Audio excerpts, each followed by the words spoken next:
오늘날 경제력을 이용한 잔인하고 광범위한 전쟁이 진행되고 있다. 바로 화폐 전쟁이다. 세계 경제는 빠르게 변하고 권력의 축은 이동하고 있다. 확실한 강자가 세계를 제패하기까지 예측하기 어려운 혼돈이 지속될 것이다. 미국, 중국, 유럽의 변수를 종합적으로 분석하고 예측한 이 책은 달러와 위안, 유로, 금까지 각 화폐의 트라우마가 무엇인지 심도 있게 분석했다. 달러의 트라우마는 대공황, 위안은 화폐 불안, 유로는 독일. 경제적으로 미국과 친밀하며 지정학적으로는 중국과 가까운 한국. 강대국의 두려움을 간파해야 한국 경제의 미래를 볼 수 있다. 각 화폐의 향방에 따라 어떤 기회와 위험이 있는지 제시하는 책. 바로 화폐 트라우마다.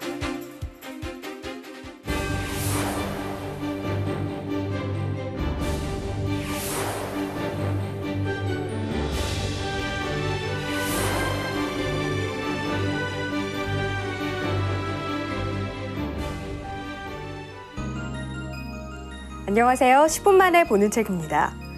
영구적인 정신장애를 남길 정도로 큰 충격을 가리켜서 트라우마라고 하는데요. 어렸을 적 바다에 빠졌던 아이는 커서도 물을 무서워한다는 이야기 들어보셨을 겁니다. 저자는 이렇게 개인에게 적용되는 트라우마라는 의학 용어를 국가 차원으로 확장시켰는데요. 이 책은 각 국가가 가지고 있는 두려움을 확인하고 그로 인해 위기의 순간 어떤 선택을 해왔는지 확인한다면 미래 경제 예측까지도 가능하다고 말합니다.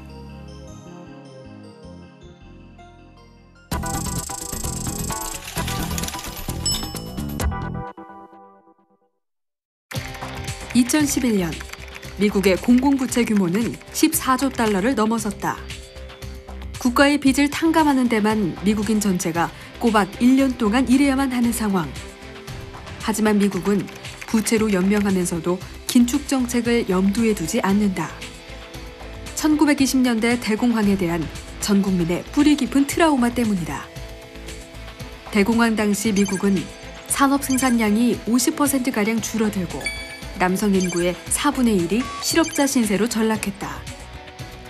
미국의 정치가들과 대다수 국민들은 대공황 이후 긴축 재정을 실시해 소비를 위축시킨 것이 경기 후퇴를 가속화시켰다고 믿는다.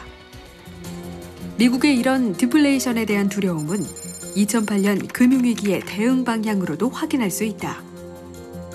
미국 연방준비은행은 거의 0%로 기준금리를 묶어두고 양적 완화를 통해 금융 시스템에 자금을 조달하고 있다. 시중에 달러가 많이 풀릴수록 화폐 가치는 잠정적으로 하락하게 된다. 달러의 가치가 떨어지면 미국의 무역 경쟁력은 다시 상승하게 된다. 하지만 미국이 경제 부양을 위해 대량으로 유통시킨 달러가 세계 곳곳을 돌며 투자 심리를 촉진시키고 거품을 양성하면서 기축 통화 달러는 신뢰를 잃어가고 있는 상황이다. 한국은행의 발표에 따르면 2011년 외환 보유고 가운데 달러의 비중은 60.5%로 2007년 이후 최저 수준을 기록했습니다. 세계 각국의 중앙은행 역시 외환 자산을 달러에서 다른 통화로 다변화시키는 데 주력하고 있는데요. 그중에서도 가장 주목받고 있는 화폐는 바로 중국의 위안화입니다.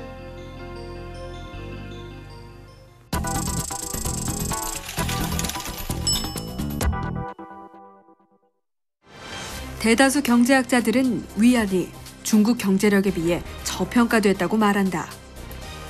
위안 시세를 그토록 낮게 유지할 수 있는 배경엔 국가의 의도적인 개입이 있다.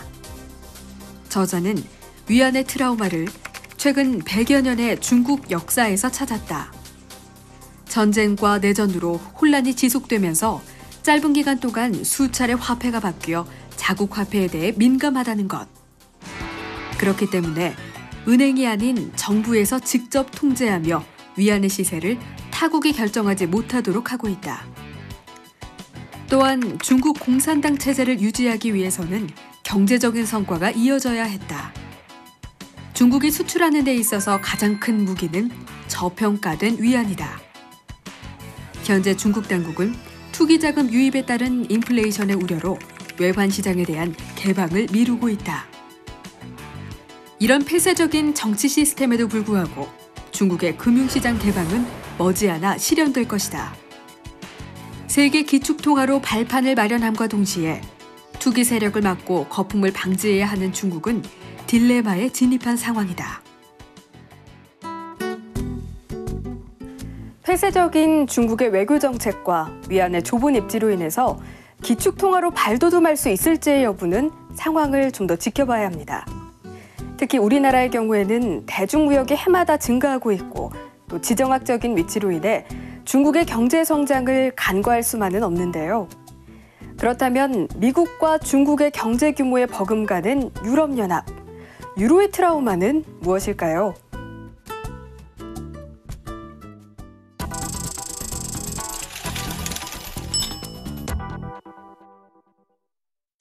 오랜 단일 화폐에 대한 열망 끝에 1999년 1월 유로가 출범했다. 경제 규모와 문화가 다른 17개 나라가 유로라는 화폐를 통해 하나의 경제 체제로 묶이게 된 것이다. 유로존을 만들기 위해서는 두 가지의 사전 조율이 필요했다.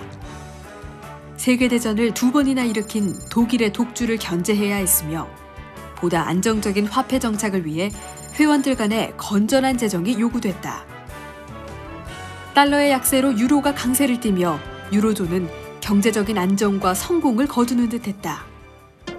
하지만 2000년대 들어 투자처를 찾던 투기자본이 유럽연합으로 모여들면서 통화 가치가 하락했다. 그리고 2010년 5월 그리스의 구제금융 신청으로 유로 위기가 촉발됐다. 그런데 화폐 발행을 늘려 경제 위기를 극복하려는 유로존 내의 움직임에 독일이 제동을 걸고 나섰다. 여기에는 세계대전 이후 최악의 인플레이션을 경험한 독일의 트라우마가 자리 잡고 있다.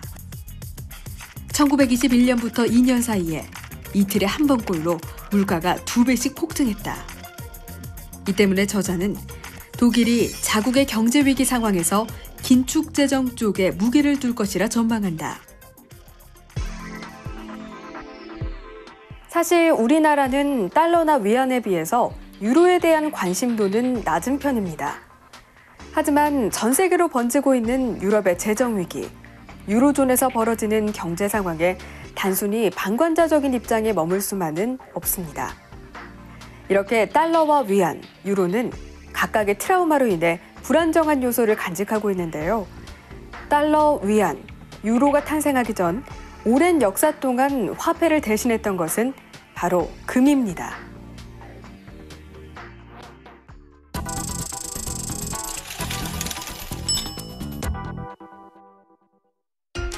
(1990년대) 경제 평화 시대에 금은 투자 수단으로서의 매력을 잃어버렸다. 하지만 2000년대 초 증시 침체와 맞물려 금이 다시 떠오르기 시작했다. 달러의 위기에 대비해 안전장치를 강구하던 각국의 중앙은행은 금 보유고를 늘리는 쪽을 선택했다. 우리나라 역시 지난해 2차례에 걸쳐 금을 매입해 보유고를 40톤 늘린 상황이다. 사실 달러가 기축통화 역할을 시작하기 전 금은 가장 중요한 교환 수단이었다. 금이 화폐의 중심이 되면 금 보유량에 따라 화폐의 발행 규모가 결정되기 때문에 지금과 같은 통화 남발로 인한 화폐 가치의 급격한 하락이 발생하지는 않는다. 하지만 금본위제는 몇 가지 문제를 안고 있다.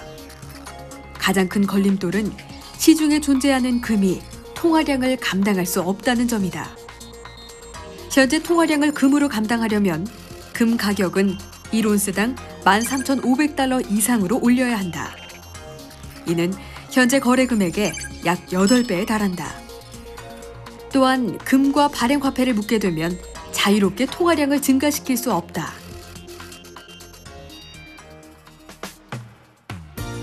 오늘날 우리는 채무가 성장을 앞질러가는 시대에 살고 있습니다. 급변하는 세계 경제 속에서 그 어두 화폐도 안전하다고 확신할 수는 없는 상황인데요. 다가오는 화폐 전쟁 속에서 한국 경제가 살아남는 길, 바로 강대국들이 가지고 있는 트라우마를 간파하고 이를 주도면밀하게 이용해야 합니다.